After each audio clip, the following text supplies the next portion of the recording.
Assalamualaikum warahmatullahi wabarakatuh. Waalaikumsalam warahmatullahi wabarakatuh. Perkenalkan, nama saya Rizky Agung Maulana, NRP 23 2016-053. Selamat pagi, siang, atau sore, atau malam dimanapun kalian berada di alam dunia ini. Semoga dalam keadaan sehat walafiat dalam pandemik seperti ini. Ya, Bapak Ali. Baik, baik, siap Bapak Rizky. Dalam kesempatan kali ini kita akan membahas sebuah tema tentang penerapan SNI dan SKKNI kadastral dalam pengukuran GPS dan pada saat pekerjaan kadastral sendiri yang berkaitan dengan SNI. Bersama saya sudah ada Saudara Adi, langsung saja perkenalan Siap. Saudara Adli. Ya. Selamat malam, siang, sore, ataupun pagi para penonton ya. Assalamualaikum warahmatullahi wabarakatuh. Perkenalkan Waalaikumsalam nama wabarakatuh. saya Adli Lamanis Ranov, NRP 23 2016 010 bersama Saudara Rizky Agung. Kami akan membahas tentang penerapan SNI dan SKKNI tentang kadastral ya. Betul Lebih sekali, tepatnya Bapak dalam Adli. pengukuran GPS yang merujuk kepada SNI ya. Betul. Baik, silahkan saya kembalikan kepada Bapak Rizky. Baik, terima kasih Bapak Adli. Mungkin langsung saja kita mulai masuk ke pembahasan utama, yaitu penerapan SNI dan SKKNI kadastral dalam pengukuran GPS dan pada pekerjaan kadastralnya sendiri. Jadi pertama ada 10 poin yang kita bahas itu. Di antaranya itu yang pertama pengertian GPS, karakteristik survei GPS, tahapan pelaksanaan survei GPS, ketelitian posisi, decipher GPS, kesalahan dan bias GPS, geometri pengamatan, lokasi titik GPS, jumlah titik GPS, dan yang terakhir jumlah satelit. Oke, langsung saja kita mulai dari pembahasan yang pertama, yaitu pengertian GPS. Mungkin akan dijelaskan oleh Saudara Adli. Baik, di sini saya akan jelaskan pengertian GPS ya. GPS atau Global Positioning System adalah sistem satelit navigasi dan penentuan posisi yang dimiliki dan dikelola oleh Amerika Serikat.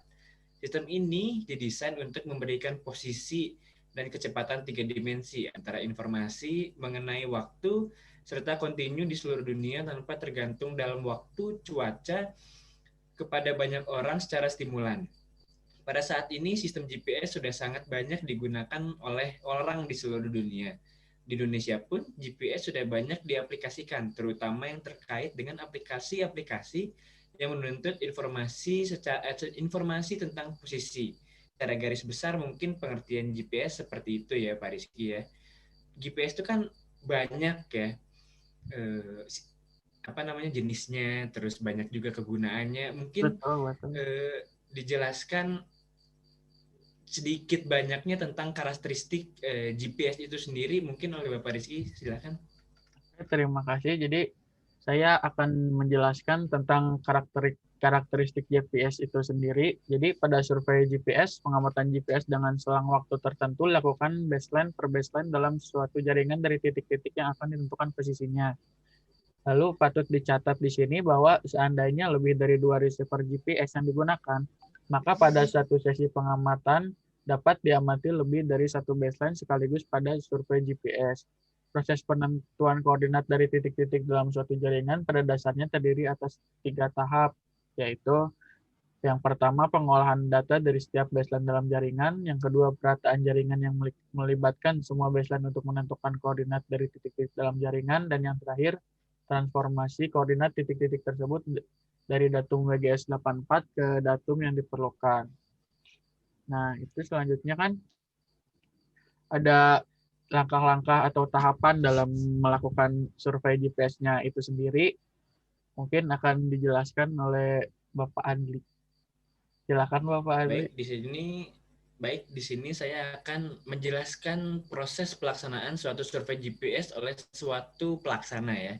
Secara umum akan meliputi tahapan-tahapan seperti perencanaan dan persiapan, pengamatan yang meliputi pengumpulan data, pengolahan data, dan pelaporan. Seperti yang digambarkan secara skemik, seandainya survei GPS tersebut dilakukan oleh swakelola suatu instansi pemerintah yang terkait seperti Bakosur Tunnel atau yang pada saat ini telah diganti namanya menjadi Badan Informasi Geospasial atau BIG dan BPN, maka tahapan pendefinisian survei dan tinjau-tinjau survei sebaiknya dilaksanakan masing-masing di awal dan di akhir dari tahapan pelaksanaan survei. Jadi pelaksananya tuh terbilang simple ya, cuman banyak nih si suatu suatu apa namanya tuh, aduh bingung ya, suatu ketentuan-ketentuannya gitu. Oh iya, Mungkin benar salah sekali, Bapak Ali. salah satunya adalah ketelitian posisi. Nah, Iya, coba mungkin Saudara Rizky Agung bisa menjelaskan apa itu ketelitian posisi. jadi seperti yang dibilang Adli tadi, ketelitian, ya Allah, ketelitian posisi yang didapat dari suatu survei GPS secara umum akan tergantung pada 4 faktor, yaitu yang pertama ketelitian data yang digunakan, yang kedua geometri pengamatan, ketiga strategi pengamatan yang digunakan, dan yang terakhir strategi pengolahan data yang diterapkan. Jadi tergantung pada bagaimana kita memperhitungkan dan memperlakukan faktor-faktor tersebut. Maka kita akan memperoleh tingkat ketelitian yang berbeda-beda. Dalam hal ini adalah wajar jika GPS secara umum serta survei GPS secara khusus dapat memberikan ketelitian posisi titik yang cukup bervariasi di lapangan gitu. Jadi kan untuk survei GPS-nya itu sendiri kan ada receiver, ada Yang dinamakan receiver GPS gitu ya. ya ada yang Nah, dinamakan receiver GPS itu sendiri saat melakukan pengamatan. Nah, jadi receiver GPS-nya mungkin akan dijelaskan oleh Bapak Adli. baik, saya di sini akan spesifiknya akan menjelaskan tentang kualitas dari receiver GPS itu sendiri. Dikarakteristikan oleh banyak parameter seperti jumlah sinyal yang didapat antara satu atau dua, jumlah kanal atau channel, serta karakteristik dan level noise di antenanya, kecanggihan metode pemrosesan sinyal yang digunakan, dan lainnya. Yang perlu diperlihatkan di sini adalah bahwa dalam pemilihan receiver GPS yang akan digunakan untuk survei, di samping pertimbangan-pertimbangan teknis yang terkait dalam kualitas receiver, faktor-faktor non-teknisnya juga harus diperhitungkan. Beberapa teknik yang harus diperhatikan dalam memilih receiver GPS antara lain, yang pertama adalah receiver yang digunakan harus dari tipe survei pemetaan atau geodetik, bukan dari tipe navigasi seperti yang didapat pada handphone ataupun pada mobil ya untuk navigasi. Terus yang kedua ada receiver GPS yang digunakan mampu melayani metode survei statik dan statik secara singkat. Yang ketiga adalah receiver yang digunakan dapat berupa receiver satu frekuensi. Tetapi kalau memungkinkan, sebaiknya menggunakan receiver yang memiliki dua frekuensi yang dapat mengamati fase dua frekuensi yaitu L1 dan L2. Mungkin selebihnya dapat ditambahkan oleh Saudara Rizky Agung. Jadi di sini saya sedikit menambahkan ya dari penjelasan Adli tadi, ada beberapa faktor juga yang harus diperhatikan untuk memilih receiver GPS. Yaitu yang pertama, receiver GPS yang digunakan harus mampu mengamati minimal 4 satelit sekaligus pada setiap epochnya. Dan sebaiknya mempunyai kemampuan untuk mengamati seluruh satelit yang berada di atas horizon secara simultan. Lalu yang kedua, jumlah receiver GPS yang digunakan minimal 2 unit. Semakin banyak unit juga yang digunakan akan lebih mempercepat pelaksanaannya survei yang bersangkutan.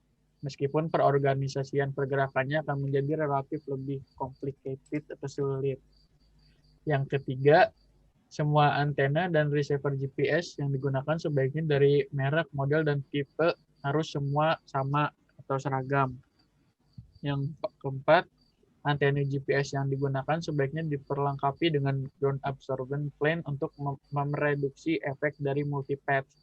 Yang terakhir, receiver GPS yang digunakan sebaiknya mempunyai kemampuan merekam data paling sedikit 3 jam. Gitu. Baik, terima kasih atas tambahannya, Saudara Rizky Agung. Siap, Mungkin di sini sama-sama. kita bisa melanjutkan penjelasan selanjutnya, yaitu kesalahan bias pada GPS. Kesalahan dan bias pada GPS harus diperhitungkan secara baik dan benar. karena hal tersebut akan mempengaruhi ketelitian informasi seperti posisi, kecepatan, percepatan, dan waktu yang diperoleh, serta penentuan ambiguitas fase dari sinyal GPS. Strategi pengamatan yang diaplikasikan juga akan mempengaruhi efek dari kesalahan dan bias dari pengamatan data. Di samping itu, struktur dan tingkat kecanggihan dari perangkat lunak pemrosesan GPS akan dipengaruhi oleh mekanisme yang digunakan dalam menangani kesalahan pada bias. Pada penentuan posisi dengan GPS, secara umum, ada beberapa cara yang dapat digunakan untuk menghadapi kesalahan bias dan GPS, yaitu antara lain ada satu, estimasi parameter dari kesalahan dan bias dapat diprosesing secara hitung perataan. Yang kedua, menerapkan mekanisme differencing antar data. Yang ketiga, menghitung besaran kesalahan bias berdasarkan data ukur langsung. Yang keempat, hitung kesalahan bias berdasarkan model. Yang kelima, yaitu gunakan strategi pengamatan yang tepat. Atau yang keenam, gunakan strategi pengolahan data yang tepat. Begitu mungkin penjelasan kesalahan bias. Mungkin dapat dilanjutkan dengan geometri pengamatan oleh Saudara Rizky Agung. Silakan. Baik, di sini saya akan melanjutkan tentang materinya geometri pengamatan. Jadi geometri pengamatan yang mencakup geometri pengamat dan geometri satelit akan juga mempengaruhi ketelitian posisi titik yang diperoleh dengan survei GPS. Geometri pengamatan mempunyai beberapa parameter, yaitu antara lain lokasi dan jumlah titik, konfigurasi jaringan, dan karakteristik baseline yang mewakili geometri pengamat, serta jumlah satelit dan serta lokasi dan distribusi satelit yang mewakili geometri satelit itu sendiri. Nah, kan untuk penentuan GPS-nya itu kan harus ditentukan sebelumnya dengan lokasi titik GPS-nya itu sendiri. Jadi akan dilanjutkan tentang lokasi titik GPS-nya oleh Saudara Adli. Baik, pemilihan lokasi untuk titik-titik dari suatu jaringan GPS perlu diingat, tidak seperti halnya survei terestris. Survei GPS memerlukan saling keterlihatan atau intervisibility antara titik-titik pengamat. Yang diperlukan adalah bahwa pengamat dapat melihat satelit atau satelit visibility. Pada dasarnya, lokasi titik GPS dipilih sesuai dengan kebutuhan serta tujuan penggunaan dari titik-titik GPS itu sendiri. Di samping itu, secara umum, lokasi titik-titik GPS sebaiknya memiliki persyaratan-persyaratan berikut ini. Yang pertama adalah punya ruang pandang langit yang bebas dari segala arah di atas elevasi 15 derajat. Yaitu yang kedua adalah jauh dari objek-objek reflektif yang dapat memantulkan sinyal GPS untuk meminimalisasi dan mencegahnya multipath. Lalu jauh dari objek-objek yang dapat menimbulkan interferensi elektris terhadap penerimaan sinyal GPS.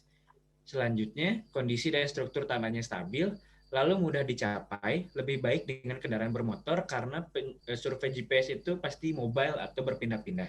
Lalu, sebaiknya ditempatkan di tanah milik negara, ditempatkan pada lokasi titik di mana monumen atau pilar tersebut tidak mudah diganggu atau rusak, baik akibat gangguan manusia, binatang, atau alam.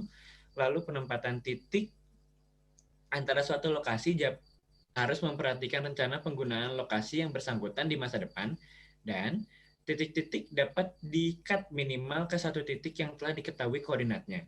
Untuk keperluan perhitungan, pendefinisian datum, serta penjagaan konsistensi untuk homogenitas dari datum dan ketelitian titik-titik dalam jaringan. Mungkin itu adalah beberapa syarat ya dalam memilih titik-titik lokasi penelitian GPS. Lalu ini kan sudah nih titik-titiknya nih. Sekarang kita mungkin membahas tentang jumlah titik yang ada dalam satelit ya. Jumlah titik dan jumlah satelit nih. Siap. Kita satukan saja ya. Oke. Coba silakan Rizky Agung. Jadi jumlah titik dalam suatu jaringan GPS harus disesuaikan dengan keperluan serta tujuan dari pelaksanaan survei GPS tersebut. Titik-titik kerangka GPS harus terdiri dari titik yang telah diketahui koordinatnya dan titik-titik yang akan ditentukan koordinatnya. Titik-titik yang telah diketahui koordinatnya umumnya perlu diikut sertakan karena beberapa hal seperti yang pertama untuk pendefinisian datum dari survei GPS tersebut, dan Lalu dituntut oleh spesifikasi teknis dari survei GPS dan untuk penentuan parameter transformasi antara datum GPS dan datum lokal, lalu untuk keperluan pengontrolan kualitas serta untuk menjaga konsistensi dan homogenitas dari datum dan ketelitian titik. Lalu di sini pun saya akan menjelaskan tentang jumlah satelitnya. Jadi untuk survei dengan GPS, pada prinsipnya semakin banyak satelit yang diamati akan semakin baik. Oleh sebab itu, pada survei GPS hendaknya menggunakan receiver GPS yang pada setiap epoch dapat mengamati seluruh satelit atau all-in view di atas horizon secara simultan. Lalu pilih selang waktu pengamatan di mana jumlah satelit yang dapat diamati di atas horizon pengamat adalah paling banyak. Jumlah satelit GPS yang dapat diamati dari suatu tempat dapat dilihat dari plot penampakan satelit yang dapat dibuat dengan perangkat lunak perencanaan survei yang umumnya merupakan bagian dari perangkat lunak komersil GPS. Contoh dari plot penampakan satelit ini mungkin belum bisa diperlihatkan. Belum bisa diperlihatkan ya. Ya, jadi untuk intinya pilih lokasi titik GPS yang mempunyai ruang pandang bebas ke langit yang seluas mungkin juga, jadi jangan sampai ada yang tertutup jadi di atas GPS-nya. Lalu jangan gunakan mass angle yang terlalu besar, biasanya di range 100 atau 150 dalam pengamatan satelit. Paling segitu Bapak Adli yang bisa saya sampaikan. Baik, mungkin kita sudah mencakup semua pembahasan ya yang akan dibahas ya 10 poin ini. 11 ini Bapak Adli. Waduh, sudah jam 11 ini. Tidak terasa ya. Tidak terasa ya, kita sudah membahas 10 poin yang akan dibahas, yaitu pengertian GPS, karakteristik survei GPS, tahapan pelaksanaan survei, terus ketelitian posisi, receiver GPS, kesalahan bias, geometri pengamatan, lokasi titik, jumlah titik, dan jumlah satelit. Segitu saja mungkin dari kita berdua. Kurang lebihnya mohon maaf, kesalahannya pun datang dari kita. Wabillahi taufiq wal hidayah. Assalamualaikum warahmatullahi wabarakatuh. Terima kasih Saudara Rizky. Terima kasih juga Bapak Adli. Terima kasih juga para penonton yang sudah menyediakan waktunya untuk menonton video kita. Like, comment, subscribe. Mantap.